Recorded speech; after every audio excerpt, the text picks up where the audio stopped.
Hello दोस्तों, मैं हूं जितेंद्र सर और आप लोग देख रहे हैं मेरे साथ मेरा यूट्यूब चैनल जेके डिजिटल क्लासेस। आप लोगों का बहुत बहुत स्वागत है और बड़ी खुशी की बात है दोस्तों कि बिहार बोर्ड द्वारा जारी किया गया जो इंटरनेट पर जो मॉडल पेपर है उसी का सॉल्यूशन जो है आज संस्कृत का मैं आप लोगों के सामने प्रस्तुत करने जा रहा हूं। इसका सही उत्तर क्या होगा जान लीजिए, सोच लीजिए, समझ लीजिए और रट कर जो है परीक्षा में जाइएगा, ताकि यह क्वेश्चन जो है आपको हो सकता है कि सेम टू सेम जो क्वेश्चन है आपको देखने को मिल सकता है दोस्तों। ठीक है दोस्तों, इसी उम्मीद के साथ मैं आगे बढ़ रहा हूं और आप लोगों के लिए 1 से लेकर 100 तक जितने भी ऑब्जेक्टिव क्वेश्चन है सभी का मैं क्वेश्चन का सभी सही उत्तर जो है आपको बताने जा रहा हूं दोस्तों। ठीक है, तो पूरा याद करके आप लोग परीक्षा हॉल में जाइएगा और इसी सेम टू सेम हो सकता है कि यही क्वेश्चन जो है आपसे पूछा जा सकता है दोस्तों। इसलिए इसको हमेशा की तरह जितना भी पिछले वीडियो मैंने बनाया है आप लोग उसे देखे हैं, उसी के तरह इसको भी पूरा रट लीजिएगा और एग्ज़ाम में पूरा जाइएगा, तहलका मचा दीजिएगा दोस्तों। ठीक है, तो चलिए दोस्तों आप लोगों का टाइम वेस्ट ना करते हुए और शुरू कर रहा हूँ आज का जो फर्स्ट क्वेश्चन है। आप सबसे पहले शुरू करने से पहले मैं यही कहूँगा कि अगर इस वीडियो का आप लोग सब्जेक्टिव क्वेश्चन आंसर भी प्राप्त करना चाहते हैं वीडियो की तरह, या अगर आप लोग PDF में चाहते हैं तो जेके डिजिटल क्लासेस जो व्हाट्सअप मेरा ग्रुप है उसमें जुड़ने के लिए नीचे उसका लिंक दिया हुआ है, आप लोग उसको लिंक खोलिए और उससे कनेक्ट हो सकते हैं। ठीक है दोस्तों, आगे बढ़ते हैं और देख लेते हैं आज हम लोगों का परीक्षा हॉल में जाइएगा तो आपको संस्कृत का क्वेश्चन जो मिलेगा उसमें कुल कितने समय रहेंगे और कुल कितने क्वेश्चन रहेंगे।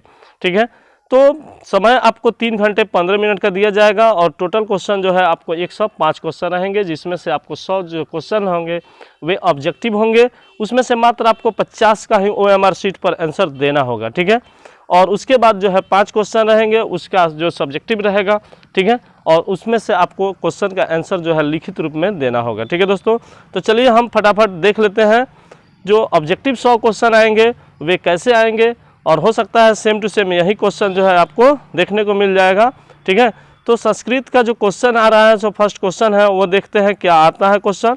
चलिए, क्वेश्चन नंबर आपके स्क्रीन पर सामने आ गया है दोस्तों। क्वेश्चन नंबर 1 है, विद्या अधिगमाय में किन वर्णों की संधि हुई है दोस्तों। तो विद्या अधिगमाय, देखिए कह रहे हैं जब विद्या जोड़ अधिगमाय कहते हैं तो अंतिम में आ रहा है और शुरू में अधिगमाय में आ रहा है, तो यानी कि और अ की संधि हुई है यहाँ पर, इसलिए हमारा आंसर हो जाएगा A नंबर। ठीक है दोस्तों, आगे बढ़ते हैं और क्वेश्चन नंबर 2 के लिए देखते हैं क्वेश्चन नंबर 2 में क्या कह रहा है। क्वेश्चन नंबर 2 है जो आपके सामने है, किसमें वर्णों के मेल से विकार उत्पन्न होता है।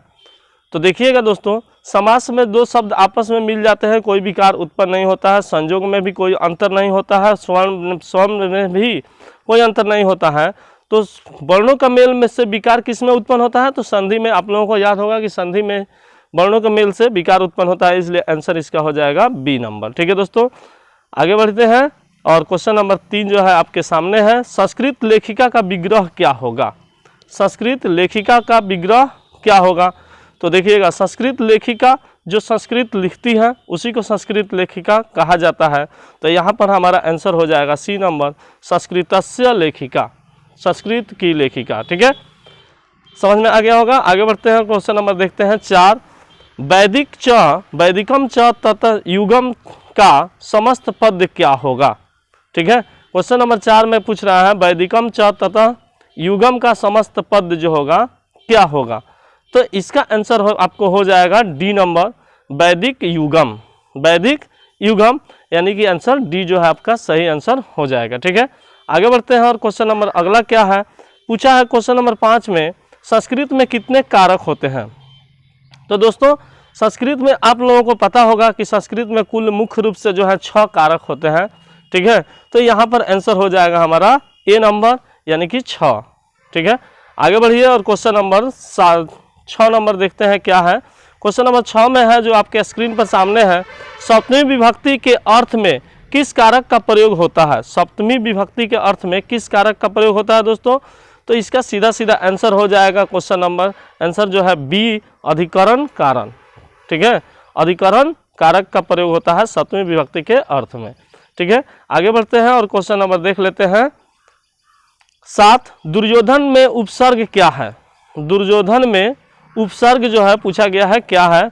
तो यहाँ पर दुर्योधन जो शब्द जो पहले लगता है, किसी शब्द के पहले लगता है और उसका अर्थ बदल देता है, उसे हम लोग उपसर्ग कहते हैं। तो यहाँ पर दुर्योधन में क्या जुड़ा हुआ है दोस्तों? तो दुर्योधन में दोस्तों जो है आपको दूर जुड़ा हुआ है, इसलिए आंसर हो जाएगा सी नंबर। ठीक है, आगे बढ़िए। अगला क्वेश्चन कह रहा है बालय पद का मूल रूप क्या होता है? बालय पद का मूल रूप क्या होता है? तो बालय पद का मूल रूप जो होता है दोस्तों वह आपको बाल होता है। ठीक है, तो यहाँ पर आंसर हो जाएगा आपको डी नंबर। ठीक है, आगे बढ़ जाइए और क्वेश्चन नंबर देख लेते हैं 9 नंबर जो क्वेश्चन कह रहा है दात्री शब्द के प्रथमा विभक्ति एक वचन का रूप कौन सा होता है? तो यहाँ पर आंसर आपका हो जाएगा दात्री शब्द। ठीक है, देना यानी देने वाला, इसलिए यहाँ पर आंसर हो जाएगा ए नंबर। ठीक है, आगे बढ़िए और क्वेश्चन नंबर देख लीजिए 10 चर किस लकार का रूप है? चर जो है किस लकार का रूप है? तो चर जो है आपको लोट लकार का रूप है। ठीक है, अगर समझ में नहीं आ रहा होगा कि कौन सा लकार है किस तरह से, तो आप लोग मेरे YouTube चैनल जेके डिजिटल क्लासेस को सब्सक्राइब कर लीजिए। मैं इस पर आपको जो आप कमेंट में कीजिएगा, जो समझ में नहीं आएगा उसी का पर आधारित वीडियो जो है बनाकर अपलोड कर दूंगा, आप लोगों को पूरा समझ में आ जाएगा। ठीक है दोस्तों, आगे बढ़िए और क्वेश्चन नंबर देख लेते हैं हम लोग 11 द्रक्ष्यति किस धातु का रूप है? द्रक्ष्यति जो है किस धातु का रूप पूछा गया है? तो यहाँ पर द्रक्ष्यति भी होता है देखना। ठीक है, देखता है, तो यहाँ पर हमारा दृश्य धातु का रूप हो जाएगा। ठीक है, इसलिए आंसर हो जाएगा ए। आगे है कंपमानम पद में कौन सा प्रत्यय है? कंपमानम पद में तो जिसमें लास्ट में नम रहता है दोस्तों वह सानच्य प्रत्यय होता है, इसलिए यहाँ पर हमारा आंसर जो होगा ए हो जाएगा। ठीक है, आगे बढ़ते हैं और क्वेश्चन नंबर देखते हैं 13 भूजोड़ कत्वा से कौन सा अव्यय बनेगा? तो भूत्वा बन जाएगा, इसलिए यहाँ पर हमारा आंसर हो जाएगा बी नंबर। ठीक है, 14 नंबर क्वेश्चन है धार्मिकम में कौन सा तादित्य प्रत्यय है? 14 नंबर क्वेश्चन में कुछ कहा है कि धार्मिकम में कौन सा तादित्य प्रत्यय है? तो इसका आंसर हो जाएगा ठक प्रत्यय, यानी कि ए नंबर। ठीक है दोस्तों, आगे बढ़ जाए हैं और देखते हैं क्वेश्चन नंबर 15 कह रहा है कि अज शब्द का स्त्रीलिंग रूप क्या होगा?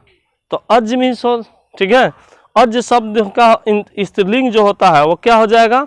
अजा हो जाएगा, इसलिए आंसर हो जाएगा ए नंबर। ठीक है, उसके बाद है क्वेश्चन नंबर 16 यथा नद अस्य अंदमना समुद्रे डैश मंत्र किस उपनिषद से लिया गया है? तो यह जो है आपको मुंडको उपनिषद से लिया गया है, इसलिए आंसर हो जाएगा सी नंबर। ठीक है, आगे बढ़ते हैं और क्वेश्चन नंबर देखते हैं 17 अनिरितम पद का पर्याय निम्न में से कौन सा है? अनिरितम पद का पर्याय जो है निम्न में से कौन सा है? तो इसका भी आंसर हो जाएगा, अनिरितम का मतलब होता है ठीक है अनर्थम, इसलिए आंसर हो जाएगा सी नंबर। ठीक है, आगे बढ़ते हैं और देख लेते हैं क्वेश्चन नंबर 18 वेदाम अहमेतम डैश महानतम इस पदांश के रिक्त स्थान में कौन सा पद आएगा? ठीक है, तो इसके जो शब्द दिया हुआ खाली जगह दिया हुआ है वहां पर आपका आंसर जो हो जाएगा बी नंबर हो जाएगा पुरुषम। ठीक है, आगे बढ़ते हैं और अगला क्वेश्चन है सरस्वती कुलगृहम किसे कहा गया है? तो देखिएगा सरस्वती कुलगृहम यानी कि आप लोगों को पता होगा सरस्वती, चूँकि हम लोग पढ़ाई कर रहे हैं, स्टूडेंट हैं आप लोग, तो स्टूडेंट है तो आप लोगों को कहाँ से विद्या प्राप्त होता है? तो सरस्वती माता जो है आपको विद्या देने वाली माता कही जाती हैं, इसलिए यहाँ सरस्वती माता सरस्वती कुलगृहम का मतलब है कि जहाँ पर विद्या जो है दी जाती है।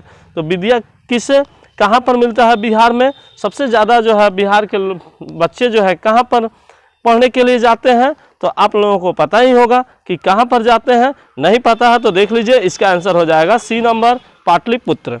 पाटलिपुत्र को सरस्वती कुलगृहम के नाम से जाना जाता है, कहा गया है। ठीक है दोस्तों, आगे बढ़ते हैं और देखते हैं क्वेश्चन नंबर 20 मध्यकाल में पाटलिपुत्र किस नाम से प्रसिद्ध हुआ था? मध्यकाल में ठीक है पाटलिपुत्र किस नाम से प्रसिद्ध हुआ था? तो मध्यकाल में पाटलिपुत्र जो है आपको पटना नाम से प्रसिद्ध हुआ था, ए नंबर आंसर सही हो जाएगा। ठीक है, आगे बढ़ जाइए और देख लीजिए क्वेश्चन नंबर 21 यानी कि 21 पतन शब्द से बना पाटलिपुत्र का अन्य नाम कौन सा है? तो पटन शब्द से कौन सा शब्द बनेगा? पटना बनेगा। तो इसलिए आंसर हो जाएगा आपको बी नंबर, पटना। ठीक है, आगे बढ़ जाइए और देख लीजिए क्वेश्चन नंबर 22 जो आपके स्क्रीन पर है। पाटलिपुत्र का वैभव किसके शासन काल में अत्यंत समृद्ध था? तो पाटलिपुत्र का वैभव जो है दोस्तों किसके काल में अत्यंत समृद्ध था? तो यहाँ पर आंसर हो जाएगा ए नंबर, यानी कि चंद्रगुप्त मौर्य। चंद्रगुप्त मौर्य के समय में अत्यंत जो है समृद्ध था, यानी कि पूरा भरा पड़ा था, पूरा वहाँ विकास जो है सर्वोत्कर्ष उत्कर्ष पर था। ठीक है, तो यहाँ पर हम लोग आगे बढ़ते हैं और देख लेते हैं क्वेश्चन नंबर जो है 23 क्या कह रहा है। 23 क्वेश्चन नंबर जो है आपके स्क्रीन पर आ गया है। अलस कथा पाठ में किस दोष का निरूपण किया गया है? तो अलस कथा पाठ में आपको अलस कथा नाम ही पाठ का है अलस कथा, तो इसलिए अलस से आंसर हो जाएगा, इसलिए यहाँ पर ए आपका सही हो जाएगा। ठीक है, आगे बढ़ते हैं और देख लेते हैं क्वेश्चन नंबर 24। 24 क्वेश्चन जो है दोस्तों, सजाति नाम डैश दृष्टवा के न धावंती जातवा। ठीक है, इस पदांश के रिक्त स्थान में कौन सा पद होगा? दूसरों का जो सुख देखकर के नहीं दौड़ता है, तो दूसरे का सुख देखकर और सुख के पीछे सभी लोग भागते हैं दोस्तों। तो यहाँ पर हमारा आंसर क्या हो जाएगा? आपको बी नंबर हो जाएगा, यानी कि सुखम। ठीक है, आगे बढ़ते हैं और देख लेते हैं क्वेश्चन नंबर 25। जलती हुई अलसशाला में चारों आलसी जो है क्या कर रहे थे? खा रहे थे, आपस में झगड़ा कर रहे थे, परस्परालाप कर रहे थे, तपस्या कर रहे थे। तो चारों आलसी जो है क्या कर रहे थे? आपस में बातचीत कर रहे थे, इसलिए आंसर हो जाएगा क्या चीज? आपको सी नंबर, परस्परालाप कर रहे थे, परस्परालाप कर रहे थे। ठीक है, उसके बाद है क्वेश्चन नंबर, अगला क्वेश्चन आ रहा है जो आपके स्क्रीन पर आ गया है। तुष्णीम कथम न तिष्ठ था, किसका कथन है? तुष्णीम कथम न तिष्ठ था, किसका कथन है?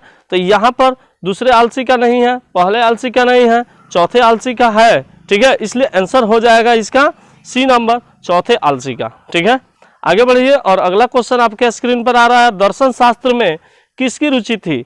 दर्शन शास्त्र में किसकी रुचि थी? ठीक है, तो दर्शन शास्त्र में मैत्रेयी की रुचि थी, इसलिए यहाँ पर आंसर हो जाएगा बी नंबर, मैत्रेयी। ठीक है, आगे बढ़िए, अगला क्वेश्चन आपके स्क्रीन पर है। अर्थवेद में कितने मंत्र दृष्टा ऋषिकाओं का उल्लेख मिलता है, चाहे उल्लेख है?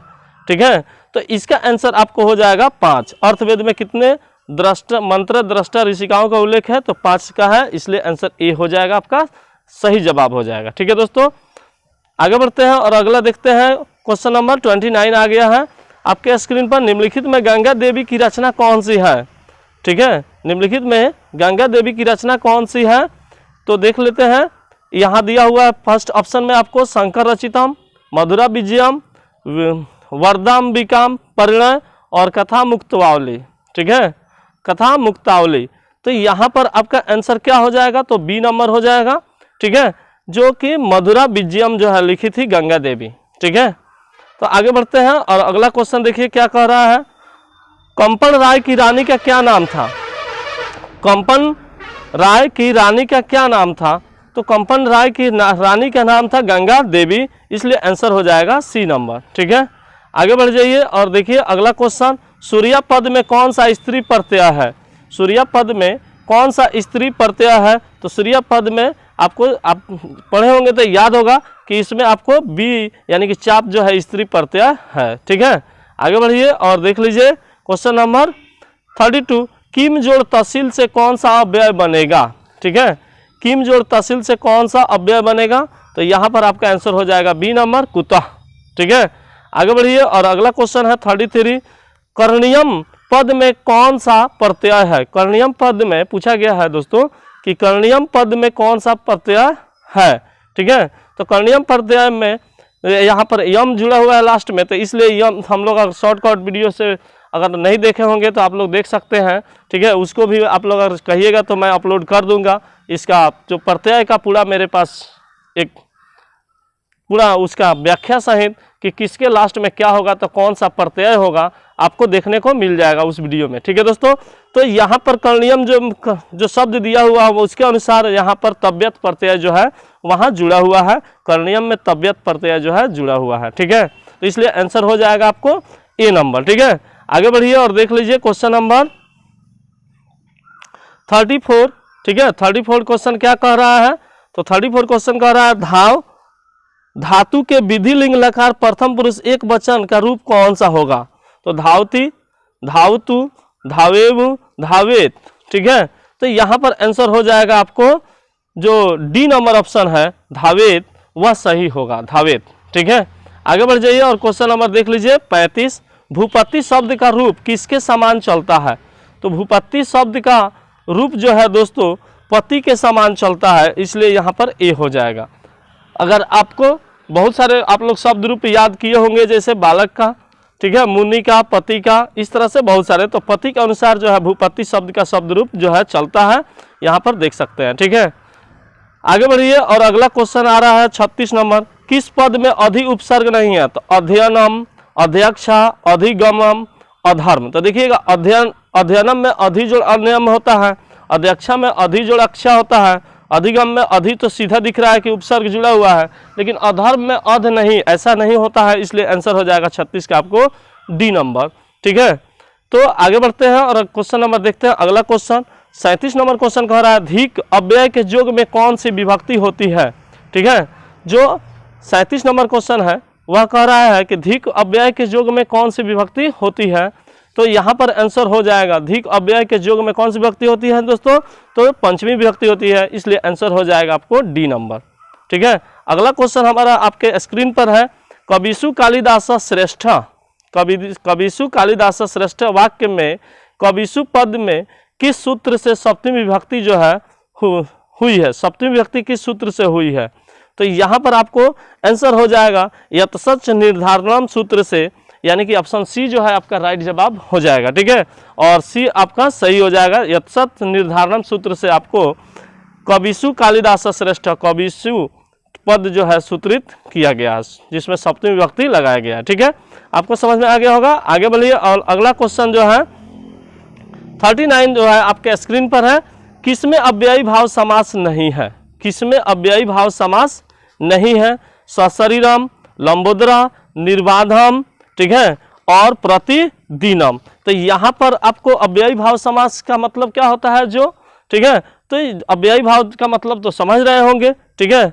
तो यहाँ पर इसमें लंबोदर का मतलब होता है गणेश, जो दूसरा ही अर्थ होता है, यानी कि वह बहुब्रीहि समास का उदाहरण दिया हुआ है लंबोदर, इसलिए यहाँ पर आंसर हो जाएगा बी नंबर लंबोदरा।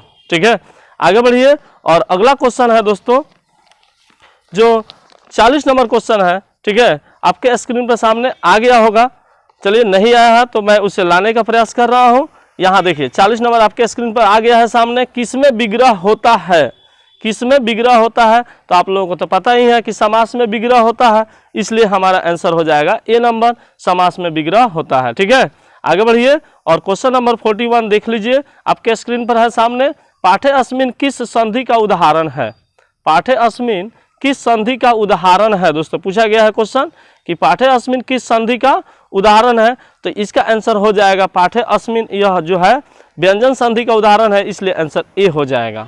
ठीक है, आगे बढ़िए और देख लेते हैं क्वेश्चन नंबर हम लोग 42 गति जोड़ इति शब्द की संधि क्या होगी। ठीक है, गति जोड़ इति शब्द की संधि जो है क्या होगी पूछा गया है, तो इसका आंसर आपको गतिति हो जाएगा, इसलिए आंसर हो जाएगा ए नंबर। अगला क्वेश्चन आपके स्क्रीन पर आ रहा है निम्न में चेती का सही संधि विच्छेद क्या होगा, निम्न में चेती शब्द का सही संधि विच्छेद क्या होगा, ऑप्शन ए है आपके सामने च जोड़ इति, बी में च धन एति, सी में चे धन इति और डी में च जोड़ एति है। ठीक है, तो इसका भी आंसर आपको ए ही हो जाएगा। ठीक है दोस्तों, च जोड़ इति जोड़िएगा तो क्या बनेगा, चेती बनेगा। ठीक है, इसलिए आंसर ए सही हो जाएगा। ठीक है, आगे बढ़ते हैं और अगला क्वेश्चन आपके स्क्रीन पर सामने आ रहा है किस संधि में विसर्ग में विकार परिवर्तन होता है, स्वर संधि, व्यंजन संधि, विसर्ग संधि, प्रगृह भाव संधि है। ठीक है दोस्तों, तो यहाँ पर आपका आंसर क्या हो जाएगा, तो किस संधि में विसर्ग में विकार परिवर्तन होता है, तो सीधा बात है कि विसर्ग संधि में विकार परिवर्तन होता है। ठीक है, तो यहाँ पर आंसर आपका हो जाएगा सी नंबर, जो कि आपका राइट जवाब हो जाएगा। ठीक है, आगे बढ़ जाइए और देख लीजिए क्वेश्चन नंबर 45।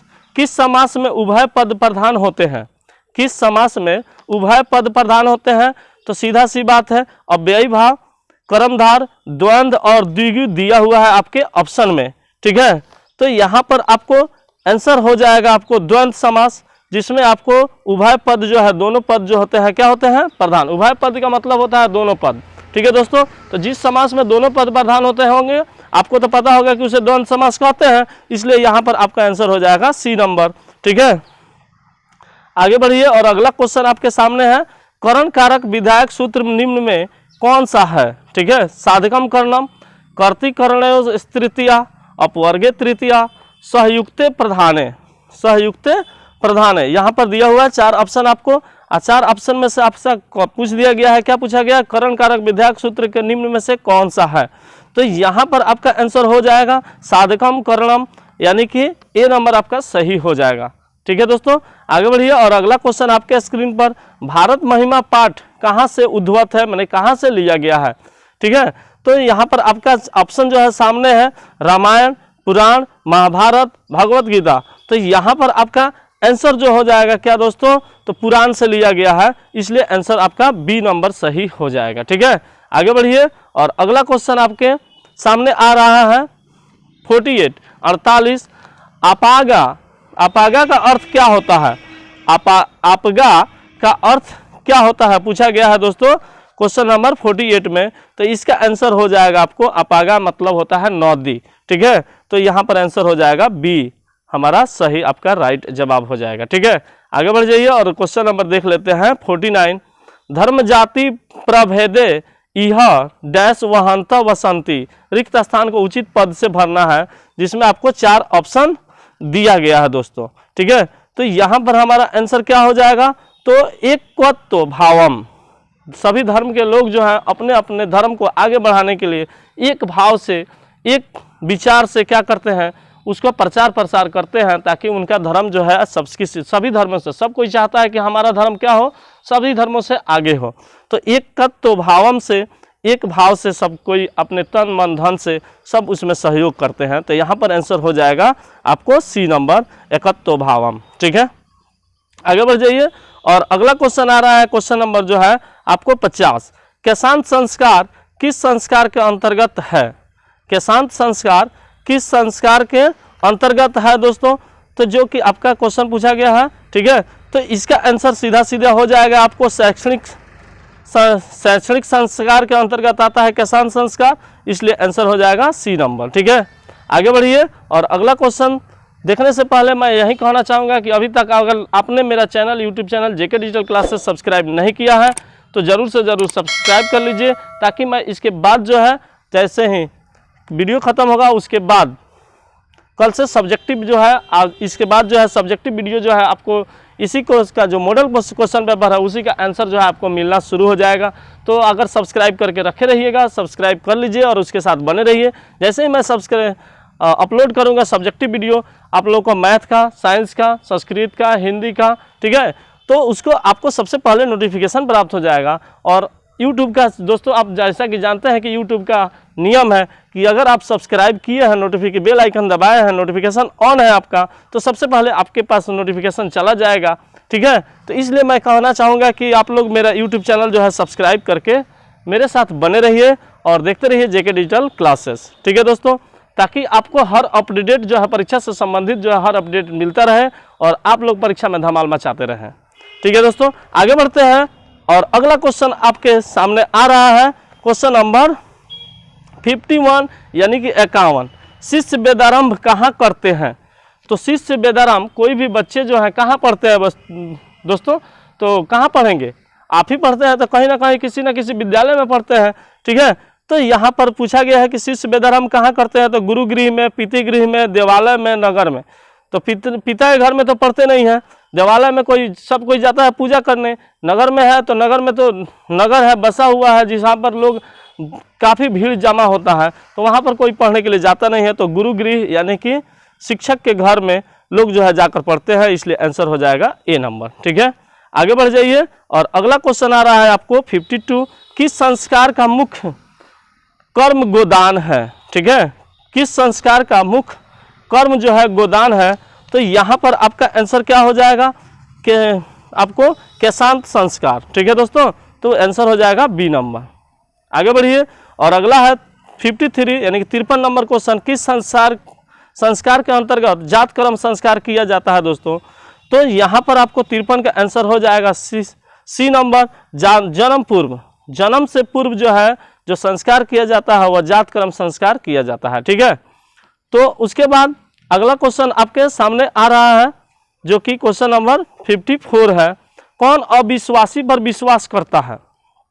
ठीक है दोस्तों, कौन अविश्वासी पर आपको विश्वास करता है, आपका ऑप्शन है विद्वान, अधर्मी, मूर्ख, धर्मात्मा, तो सबसे उसका आंसर आपको हो जाएगा सी नंबर। ठीक है, जो कि सी नंबर जो है आपका बिल्कुल सही जवाब हो जाएगा, जो कि आंसर सी जो है आपको दिया हुआ है मूर्ख, तो कि आपका बिल्कुल सही जवाब हो जाएगा। आगे बढ़िए और अगला क्वेश्चन है आपको, किसकी रक्षा विशेष रूप से करनी चाहिए। दोस्तों क्वेश्चन अगला क्वेश्चन में पूछ दिया गया है कि किसकी रक्षा जो है विशेष रूप से करनी चाहिए, तो यहाँ पर सबसे ज़्यादा जरूरी हो गया है हमारे देश में। ठीक है, तो यहाँ पर हम लोगों का देश जो है, ठीक है, पितृ प्रधान देश है और हम लोगों का पहले से पूर्वजों से आपको पता होगा कि स्त्रियों की रक्षा जो है विशेष रूप से करनी चाहिए। ठीक है, तो यहाँ पर हमारा आंसर जो हो जाएगा डी हो जाएगा, स्त्री की। ठीक है, आगे बढ़िए और अगला क्वेश्चन आ रहा है आपके सामने, क्वेश्चन नंबर 56, शिक्षिका में कौन सा स्त्री प्रत्यय है, तो शिक्षिका में दोस्तों टाप जो है स्त्री प्रत्यय है। ठीक है, आगे बढ़िए और क्वेश्चन नंबर देख लेते हैं अगला, दीर्घ जोड़ तरफ से कौन सा शब्द पद बना है। ठीक है, दैर्घ्यम, दीर्घता, दीर्घत्व, दीर्घतरम, तो यहाँ पर दीर्घ जोड़ तरफ जो है आपको दिया हुआ है शब्द और पूछ दिया है कि उससे कौन सा शब्द जो है कि बना हुआ है, तो इसलिए इसका आंसर हो जाएगा दीर्घत्व, इसलिए इसका आंसर आपको सी नंबर सही हो जाएगा, आपका राइट जवाब। ठीक है दोस्तों, आगे बढ़ते हैं और अगला क्वेश्चन देख लेते हैं जो कि आपको 58 क्वेश्चन है। क्वेश्चन है कि बाला नाम गति जननी प्रश्न निर्माण हेतु रेखांकित पद के स्थान पर उपयुक्त पद कौन सा आएगा। ठीक है, तो यहाँ पर केसाम आपका ऑप्शन ए है, ऑप्शन बी है कयो, ऑप्शन सी है काम और ऑप्शन डी है का। तो यहाँ पर हमारा आंसर हो जाएगा क्या दोस्तों, तो केसाम गति जननी, तो बाल का नाम आंसर दीजिएगा, इसलिए यहाँ पर आपका आंसर हो जाएगा ए केसाम। ठीक है, आगे बढ़ते हैं और अगला क्वेश्चन आपके सामने आपके स्क्रीन पर आ गया है, देख लेते हैं क्वेश्चन, वृथा अव्यय का अर्थ क्या है। वृथा अव्यय का अर्थ, वृथा का मतलब क्या होता है दोस्तों, तो वृथा का मतलब होता है बेकार। यहाँ पर हमारा सीधे ऑप्शन टिक लगाएंगे बी नंबर, जो आपका राइट जवाब हो जाएगा। ठीक है, आगे बढ़िए और अगला क्वेश्चन आ रहा है 60, किस पद में तल प्रत्यय है। किस पद में तल प्रत्यय है, तो यहाँ पर तल किस पद में है दोस्तों, तो यहाँ पर सीधे जाएंगे ऑप्शन जनता के साथ, जनता में आपको तल प्रत्यय जो है जुड़ा हुआ है, इसलिए आंसर हो जाएगा सी, आपका राइट जवाब हो जाएगा। ठीक है, आगे बढ़िए और अगला क्वेश्चन है 61, हसन में कौन सा प्रत्यय है। हसन यानी कि लास्ट में जिसमें अन जुड़ा हुआ रहता है दोस्तों। ठीक है, मैं बार बार कह रहा हूं कि आपको प्रत्यय से संबंधित अगर प्रत्यय से ज़्यादा प्रॉब्लम हो रहा है कि प्रत्यय पहचानने नहीं आ रहा है, चाहे स्त्री प्रत्यय हो, चाहे कृत प्रत्यय हो, चाहे कृदंत तदित प्रत्यय हो। ठीक है, अगर आपको समझ में नहीं आ रहा तो मेरे कमेंट बॉक्स में जाइए और बोलिए कि सर मुझे समझ में नहीं रहा है, इसका PDF या कोई प्रत्यय समझाने का कोई तरीका बताए। ठीक है, तो हम आपको विश्वास दिलाते हैं कि आपको प्रत्यय जो है 2 सेकंड में आप किसी भी प्रत्यय को पहचान लीजिएगा। ठीक है, और उसका सही आंसर भी दे सकते हैं। ठीक है, तो इसलिए आप लोग कमेंट कीजिए और नहीं समझ में आ रहा तो मैं उसका PDF जो है आपको उपलब्ध कराऊंगा और उसकी या हो सकता है कि उसका वीडियो भी आप लोगों को अपलोड कर दूंगा ताकि आप लोगों को समझ में आ जाएगा। ठीक है, तो यहाँ पर पूछा गया है 61 नंबर क्वेश्चन दोस्तों कि हसन में कौन सा प्रत्यय है। हसन में कौन सा प्रत्यय है, तो यहाँ पर हमारा आंसर हो जाएगा सत्री प्रत्यय, जिसमें लास्ट में अन जुड़ा रहता है वो सत्री प्रत्यय होता है, इसलिए आंसर हो जाएगा ए, आपका राइट जवाब हो जाएगा। ठीक है, अगला क्वेश्चन है क्रेसयति में कौन सी धातु है। क्रेसयति में कौन सी धातु है दोस्तों, तो क्रेसयति में आपको हम बता दें कि क्री धातु से बना हुआ है, इसलिए आंसर हो जाएगा सी आपका राइट जवाब हो जाएगा। ठीक है, आगे बढ़िए और अगला क्वेश्चन आ रहा है दोस्तों 63, पति शब्द के तृतीय विभक्ति एक वचन का रूप निम्न में से कौन सा है। ठीक है, तो यहाँ पर ऑप्शन ए में दिया है पतिना, दू में दिया है पतिम, सी में दिया है पत्या और ऑप्शन डी में है आपका पति भी। तो यहाँ पर हम लोगों का आंसर हो जाएगा पत्या। ठीक है, तो आप पत्या किस में दिया है, तो सी नंबर में दिया है, इसलिए आपका राइट जवाब हो जाएगा सी। ठीक है, आगे बढ़िए और अगला क्वेश्चन है किस पद में अ उपसर्ग है। तो अ देखना है अ, तो यहाँ पर आपको देखने को मिल जाएगा अपवित्रम आपका ऑप्शन ए है, बी में अवरोध है, सी में अव्यक्तम है, डी में अवाच्यम है। तो यहाँ पर अ हमको देखना है दोस्तों, तो इसलिए अ किस में है, तो बी में अवरोध। सीधे आपको दिख रहा है कि अवरोध में क्या दिया हुआ है, बी अ जो है जोड़कर रोध में अ जोड़ दिया गया है, उपसर्ग जोड़ दिया गया है, तो इसलिए आंसर आपका हो जाएगा बी, सही जवाब हो जाएगा अवरोध। ठीक है, आगे बढ़िए और अगला क्वेश्चन है आपको पृथक अलगाव का बोध होने पर किस कारक का प्रयोग किया होता है। ठीक है, पृथक यानी कि अलगाव का बोध होने पर किस कारक का प्रयोग किया जाता है, तो सीधा बात है कि आपादान, अलगाव के अर्थ में, जुदाई के अर्थ में से का प्रयोग किया जाता है। ठीक है, तो इसलिए आंसर हो जाएगा ए, आपका राइट जवाब हो जाएगा अपादान। ठीक है, अगला क्वेश्चन आपको आ रहा है नमः के योग में कौन सी विभक्ति होगी। नमः के योग में कौन सी विभक्ति होगी, द्वितीय, चतुर्थी, पंचमी और तृतीय आपके ऑप्शन में दिया हुआ है दोस्तों। तो इसका आंसर हो जाएगा चतुर्थी। ठीक है, श्री गणेशाय नमः आप लोग कहते हैं। ठीक है, तो इस तरह से यहाँ पर हमारा कौन सा विभक्ति हो जाएगा, तो चतुर्थी विभक्ति हो जाएगा नमः के योग में। आगे बढ़िए और अगला क्वेश्चन आपके सामने आ रहा है जो कि 67 है, अहम तवाम पश्यामि वाक्य के तवाम पद में द्वितीय विभक्ति किस सूत्र से हुई है दोस्तों। ठीक है, तो इसका सीधे सीधे आंसर हो जाएगा आपको तथा युक्तम चानी सिप्तम, जो इसका आंसर ए नंबर आपका सही जवाब हो जाएगा। ठीक है, आगे बढ़ जाइए और अगला क्वेश्चन है आपको आपके स्क्रीन पर जो 68 है, महादेवा में कौन सा समास है। महादेवा, देव कैसा, तो महादेव, यानी कि यहाँ पर क्या है आपको पहले विशेषता बताया जा रहा है कि कैसा देव, तो महादेव सबसे बड़ा देव। ठीक है, इसलिए आपका आंसर जो होना चाहिए क्या हो जाएगा, कर्मधारय समास हो जाएगा, ए नंबर आंसर हो जाएगा। ठीक है, जिसमें पहले विशेषण जुड़ा हो चाहे विशेष से जुड़ा हो उसे हम लोग कर्मधारय समास कहते हैं। अंत वाला पद जो है क्या होता है, प्रधान होता है। ठीक है, आगे बढ़िए और देख लीजिए क्वेश्चन नंबर 69 क्वेश्चन में है धर्म च अर्थ च काम च का समस्त पद निम्न में से कौन सा है।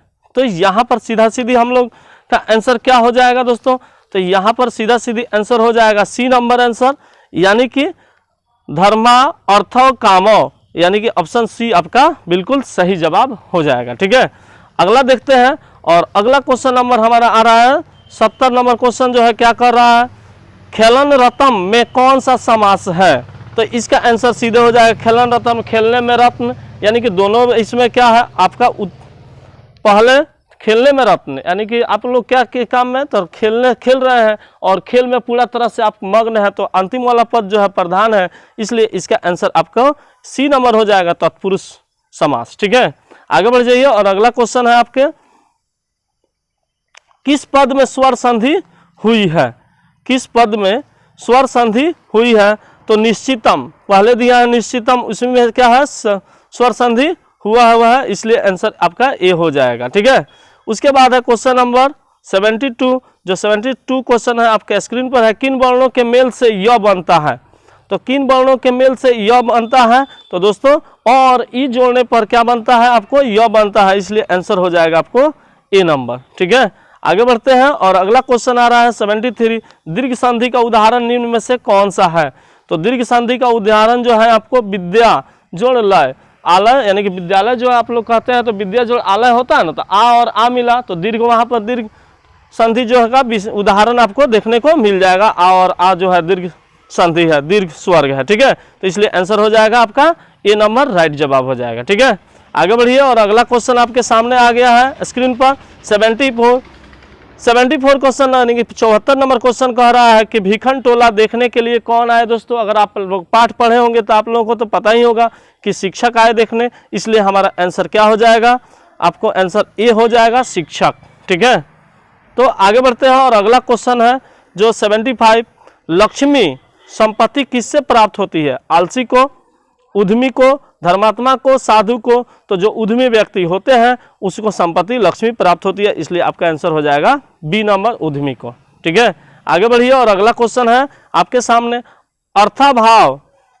अर्थ अभाव का अर्थ क्या है? धनाभाव, ज्ञानाभाव, सम्मान भाव और दया भाव। तो अर्थाभाव का मतलब क्या होता है दोस्तों? जो कि आपको धनाभाव, धन कमाना होता है, इसलिए आंसर हो जाएगा आपको ए नंबर। ठीक है, आगे बढ़िए और अगला क्वेश्चन आपके स्क्रीन पर है, स्वामी दयानंद का परिवार किसका उपासक था? तो दोस्तों स्वामी दयानंद सरस्वती जो पाठ पढ़े हैं आप लोग स्वामी दयानंद सरस्वती से, ठीक है, तो उसके अनुसार जो है स्वामी दयानंद सरस्वती का परिवार जो है आपको शिव का उपासक था, इसलिए आंसर यहाँ पर हमारा हो जाएगा ए नंबर। ठीक है, शिव का। आगे बढ़िए और आगे देखते हैं क्वेश्चन नंबर 78, मूल शंकर को बिरजानंद के दर्शन कहाँ हुए? प्रयाग में, मथुरा में, वृंदावन, काशी में। ये आपका 4 ऑप्शन है और आपको आंसर बता देना है। ठीक है, तो मूल शंकर को बिरजानंद के दर्शन कहाँ हुए दोस्तों? तो मूल शंकर को जो बिरजानंद महाराज थे उनका दर्शन जो है कहाँ हुआ? मथुरा में हुआ, इसलिए आंसर हो जाएगा बी नंबर, आपका सही जवाब हो जाएगा। ठीक है, आगे बढ़िए और अगला क्वेश्चन आपको आ रहा है, मूल शंकर के में वैराग्य भाव का उदय कब हुआ? मूल शंकर में वैराग्य भाव का उदय जो है दोस्तों कब हुआ? ये हमसे क्वेश्चन पूछा गया है। तो शिवरात्रि पर्व के बाद, जो शिवरात्रि पर्व के बाद मूल शंकर जो है यानी कि स्वामी दयानंद सरस्वती जब बचपन में थे तो उनका नाम था मूल शंकर, और वे चूंकि जब देखे कि शिव की उपासना हो रहा है तो वहाँ पर चूहा जो है आकर वहाँ का मिठाई जो है खा रहा है, न कि भगवान खा रहे हैं, इसलिए उनके मन में वैराग्य भाव उत्पन्न हो गया कि अरे भाई जब हम दिल से अपने मन से जो है भगवान को अर्पित कर रहे हैं और भगवान नहीं खाकर चूहा खा रहा है, तो वहाँ से उनका वैराग्य भाव उत्पन्न हो गया और उसके बाद जो है वे मूर्ति पूजा के खिलाफ हो गए। ठीक है, यानी कि जो भी पूजा कीजिए सभी मन से कीजिए और भगवान को मन से मानिए, और यानी कि हमारा आंसर यहाँ पर क्या हो जाएगा? ए नंबर हो जाएगा, शिवरात्रि पर्व के बाद। ठीक है, अगला क्वेश्चन देखते हैं। अगला क्वेश्चन आपको आ रहा है सामने स्क्रीन पर, रामायण के अयोध्या कांड से संकलित पाठ निम्न में से कौन सा है? तो रामायण के अयोध्या कांड अगर पाठ पढ़े होंगे तो आपको राम और सीता के बारे में वर्णन जो है किस पाठ में मिला होगा? तो मिला है आपको मंदाकिनी वर्णनम पाठ में, इसलिए आपको आंसर हो जाएगा ए नंबर। ठीक है, अगला क्वेश्चन है दोस्तों जो आपके स्क्रीन पर सामने आ रहा है, दान किसको देना चाहिए? उपकारी को, अनुपकारी को, धनी को, गरीब को। तो सब कोई जानता है कि दान किसको देना चाहिए दोस्तों? तो दान जो है गरीब व्यक्ति को देना चाहिए, जिसके हाथ पैर जो है काम नहीं करते हो या उससे काम होने वाला नहीं हो, उस व्यक्ति को दान आपको देना चाहिए, न कि वैसे व्यक्ति जो झूठ मूठ का दान भिखारी बन गया है और वह जाकर आपसे भीख मांग रहा है, उस व्यक्ति को दान तो साफा ही नहीं देना चाहिए दोस्तों। ठीक है, आगे बढ़ते हैं और अगला क्वेश्चन जो है हमारे आपके सामने स्क्रीन पर आ रहा है, त्वाम हमुथयामापि यामी किसका कथन है? पथिक का, श्री कृष्ण का, बाघ का, अर्जुन का। ठीक है, तो यहाँ पर आपका क्वेश्चन नंबर 82 है और यह इसका आंसर हो जाएगा, मैं तुम्हारी हत्या करूंगा। किसका कथन है? तो बाघ जो है क्या कर रहा था? पथिक को अपने जाल में फंसा रहा था कि किसी तरह फंस जाए और हम उसका भक्षण करके अपना पेट भर ले, तो इसलिए आपका आंसर हो जाएगा सी नंबर, बाघ का। ठीक है, आगे बढ़ जाइए और अगला क्वेश्चन आपके स्क्रीन पर है, व्याघ्र पथिक कथा पाठ में कौनते शब्द किसके लिए प्रयुक्त हुआ है? कौन के लिए? दुर्योधन के लिए, पथिक के लिए, तो अर्जुन के लिए।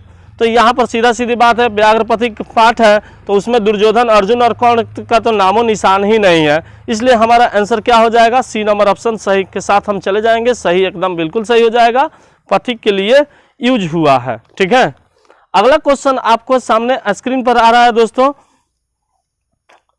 क्वेश्चन नंबर है 84, महतराम भिक्षाम याचे किसका कथन है? मुझे भिक्षा दो, किसने कहा था? तो सीधा सी बात है कि जो कर्ण है, कर्ण के बाद पास कौन सा भिक्षा मांगने कौन गया था? तो इंद्र गए थे।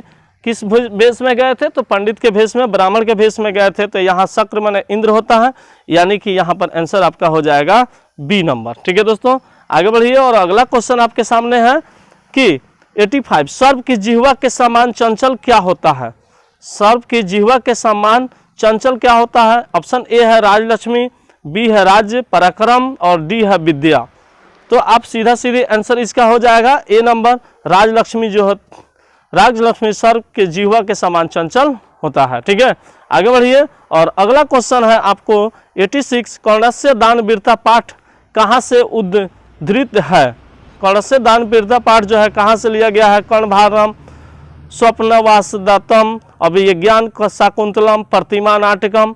तो यहाँ पर आपका 4 ऑप्शन है दोस्तों और इसमें आपका आंसर हो जाएगा कर्णभारम। कर्णभारम जो है आपका आंसर हो जाएगा, जो कर्णस्य दान वीरता पाठ जो है कर्णभारम पाठ से लिया गया है। ठीक है दोस्तों, आगे बढ़िए और अगला क्वेश्चन आपको 87 जो है आपके स्क्रीन पर सामने आ गया है। शरीर के नष्ट हो जाने पर भी मनुष्य का क्या नष्ट नहीं होता है? गुण, ज्ञान, मन और वाणी। तो सब यहाँ पर देखिए दोस्तों, ज्ञान, मन और वाणी सभी के सभी नष्ट हो जाते हैं, लेकिन अगर आपके पास आसपास में कोई व्यक्ति है जो अच्छा गुण का है, तो अगर वो मर भी जाता है, उसे आप कहीं चला भी जाता है, फिर भी उसका गुणगान जो है करते रहते हैं। इसलिए हमारा आंसर यहाँ पर ए के साथ चले जाएंगे। ए जो है आपका राइट जवाब हो जाएगा। गुण जो है आपका शरीर के नष्ट हो जाएगा, कोई व्यक्ति मर भी जाएगा, फिर भी उसके गुण को लोग जो है याद करते हैं। ठीक है, इसलिए आंसर आपका ए जो है जाएगा राइट जवाब हो जाएगा। ठीक है, आगे बढ़िए और अगला क्वेश्चन है जो आपके सामने स्क्रीन पर है 88 असहिष्णुता को कौन जन्म देता है? प्रेम, द्वेष, भक्ति, निस्वार्थ भाव। ठीक है, यहाँ पर क्वेश्चन नंबर 88 में आपसे पूछा गया है असहिष्णुता को कौन जन्म देता है? तो आंसर इसका सीधे सीधे हो जाएगा द्वेष, यानी कि आपका बैर भाव जो है असहिष्णुता को जन्म देता है। अगला क्वेश्चन आपके सामने आ रहा है दोस्तों 89 जो क्वेश्चन है आपके सामने आ गया है दोस्तों। देशों के बीच विवादों का समाधान करना किसका काम है? तो देशों के बीच जो है आपको विवादों का समाधान करना जो है संयुक्त राष्ट्र संघ का काम होता है। इसलिए आंसर हम किसके साथ जाएंगे? ऑप्शन सी आपका राइट जवाब हो जाएगा। ठीक है, आगे बढ़िए और क्वेश्चन नंबर देख लेते हैं 90 योग दर्शन के प्रवर्तक कौन थे? तो योग दर्शन जो आप लोग योग अभी करते हैं, तो बाबा रामदेव का नाम तो आप लोग सुने ही होंगे। ठीक है, तो वहाँ उसका जो भी प्रोडक्ट चलता है पतंजलि के नाम से चलता है, तो वहीं जो पतंजलि साहब थे योग दर्शन के प्रवर्तक थे। इसलिए आंसर हो जाएगा आपको ए नंबर। ठीक है, आगे बढ़िए और अगला क्वेश्चन आपके सामने आ रहा है आचार्य चरक की रचना कौन सी है? तो आचार्य चरक की रचना कौन सी है? चरक संहिता जो है आचार्य चरक की रचना है दोस्तों। इसलिए आंसर बी आपका सही जवाब हो जाएगा। ठीक है, आगे बढ़िए और अगला क्वेश्चन है 92 जो आपके स्क्रीन पर सामने दिख रहा है। किस शब्द में डीप प्रत्यय जो है लागू है? किस शब्द में डीप प्रत्यय जो है यहाँ पर जुड़ा हुआ है? तो आंसर हम यहाँ पर हमारा आंसर जो है विदुषी। ठीक है, आपका सही जवाब हो जाएगा विदुषी। तो इसलिए आंसर डी आपका सही हो जाएगा। आगे बढ़िए और अगला क्वेश्चन है 93 गौरव में कौन सा तद्धित प्रत्यय है? गौरव में कौन सा तद्धित प्रत्यय जो है जुड़ा हुआ है? तो यहाँ पर हमारा आंसर हो जाएगा अय प्रत्यय जो है जुड़ा हुआ है। ठीक है दोस्तों, तो आंसर आप बी जो है आपका सही जवाब हो जाएगा। आगे बढ़िए और अगला क्वेश्चन जो आ रहा है वह है आपको 94 अंशु जोड़ मतुप में से कौन सा शब्द बनेगा? तो अंशु जोड़ मतुप से कौन सा शब्द बनेगा दोस्तों? तो यहाँ पर आंसर हो जाएगा आपको बी अंशुमान शब्द बनेगा। ठीक है दोस्तों, आगे बढ़िए और अगला क्वेश्चन जो है आपके स्क्रीन पर सामने है कि 3 प्रत्यय किस पद में है? पठितम, जातम, श्रुत्वा, गति। कि 3 प्रत्यय जो है आपको देखना है इसमें चारों ऑप्शन में किस पद में है जो जुड़ा हुआ है। तो यहाँ पर आपका आंसर हो जाएगा गति। इसलिए आंसर हम किसके साथ चले जाएंगे? डी हमारा आंसर सही हो जाएगा दोस्तों। ठीक है, आगे बढ़िए और अगला क्वेश्चन जो है आपके सामने आ रहा है क्वेश्चन नंबर 96 है अतपत किस धातु का रूप है? अतपत जो है दोस्तों किस धातु का रूप है? तो इसका आंसर आपको हो जाएगा तप धातु का रूप है। इसलिए आंसर हम बी जो है हमारा सही जवाब हो जाएगा। ठीक है, आगे बढ़िए और अगला क्वेश्चन जो है आपके 97 जो है आपके स्क्रीन पर सामने है। निष्काम शब्द में उपसर्ग क्या है? निष्काम शब्द में कौन सा उपसर्ग जो है जुड़ा हुआ है। तो दोस्तों बता दें कि उपसर्ग वह शब्द होता है जो किसी शब्द के पहले लगकर उसका अर्थ बदल देता है, उसी को उपसर्ग कहते हैं। और प्रत्यय जो है लास्ट में जुड़ता है और उसका भी अर्थ वो बदल देता है। तो प्रत्यय लास्ट में जुड़ता है और उपसर्ग जो है पहले जुड़ता है, इसलिए यहाँ पर आंसर जो हो जाएगा निस जो है जुड़ा हुआ है निष्काम शब्द में। यहाँ पर आंसर क्या हो जाएगा दोस्तों, सी नंबर हो जाएगा। ठीक है, आगे बढ़िए। और अगला क्वेश्चन है आपको 98, परितः के योग में कौन सी विभक्ति होती है? परितः के योग में कौन सी विभक्ति होती है? तो यहाँ पर परितः के योग में हम लोगों को द्वितीय विभक्ति होगी। ठीक है, इसलिए यहाँ पर ऑप्शन हो जाएगा डी नंबर, द्वितीय विभक्ति होती है। ठीक है, अगला क्वेश्चन आपको 99 जो क्वेश्चन है, नया समास का पहला पद क्या होता है? स्वीकारात्मक, नकारात्मक, विशेषण, क्रिया। तो दोस्तों नया समास में क्या होता है, पहले ही न यानी कि अ या न लगा रहेगा, जिससे नहीं का बोध होता है। ठीक है, जैसे असाधारण, असंभव, तो यहाँ पर न का बोध होता है, इसलिए यहाँ पर हमारा आंसर हम किस पर जाएंगे? तो बी नंबर आपका सही जवाब हो जाएगा, नकारात्मक। ठीक है, अगला क्वेश्चन और सबसे लास्ट क्वेश्चन आ गया है आपके सामने, आपके स्क्रीन पर दोस्तों, जो कि क्वेश्चन नंबर 100 जो है आपको, क्वेश्चन नंबर 100 जो है आपके सामने है। छंद शास्त्र के रचयिता कौन है? तो छंद शास्त्र के रचयिता दोस्तों आपको हम बता दें कि आचार्य पिंगल जो थे वे छंद शास्त्र के रचयिता थे, इसलिए यहाँ पर आंसर आपका हो जाएगा ए नंबर, आपका सही जवाब हो जाएगा। ठीक है दोस्तों, अगर आप चाह रहे हैं दोस्तों कि इसी तरह से मैं अगला वीडियो जो है अपलोड करता रहूं, और इसका जो आप लोग सब्जेक्टिव देख रहे हैं, जो खंडवा विषयनिष्ठ प्रश्न जो है आप लोग देख रहे हैं, आपके सामने स्क्रीन पर आ रहा है। ठीक है, जिसमें आपको एक पदेन उत्तरत यानी कि एक पद में उत्तर देना है, और पूर्ण वाक्यन उत्तरत अस्य गद्यांश एक समुचित शीर्षक लिखतम, इसका आपको सारा का सारा जो है व्याख्या सहित जो है आपको उत्तर लिखा मिल जाए, और आप लोग याद करके एकदम परीक्षा में जो है तहलका मचा दीजिए, गर्दा मचा दीजिए। ठीक है, तो आप लोग इस चैनल को पर बने रहिए और चैनल को सब्सक्राइब कर लीजिए, ताकि मैं इसके बाद जो है जस्ट बहुत ही कम ही दिन का अंतराल में, ठीक है, इसका जो सब्जेक्टिव वीडियो है वो भी सब्जेक्टिव क्वेश्चन आंसर जो है आपको मिल जाएगा। ठीक है, thanks for watching JK digital classes. फिर मिलते हैं